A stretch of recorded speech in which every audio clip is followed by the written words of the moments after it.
Whenever I'm in the car, I'll plug my phone in to use CarPlay, and I'm always frustrated by how the app that I want is always on the second page, and I can never get to it easily. Well, actually you can customise how the apps show up on CarPlay to put your most used ones right at the front. Let me show you how. And if you're new around here, let me introduce myself quickly. Hi, I'm Jacob, I'm your friendly teacher, helping you make the most of your devices.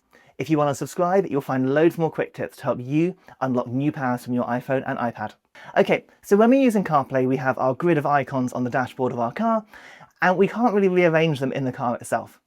But we can do that from our iPhone, whether you're connected at the time to CarPlay or afterwards.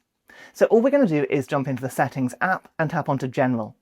Then, if your car is paired with CarPlay, you can scroll down, tap onto CarPlay, and then tap onto your car at this stage too.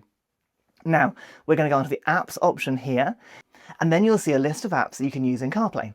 The order of the list on the screen matches the order they'll show up on the dashboard in CarPlay. And we can use a little toggle on the right-hand side to drag and drop and rearrange apps to move them further up that list. Of course, we can press the red delete button as well to remove apps, but you'll notice that you can't remove every app on there. Some have to be there for CarPlay to work.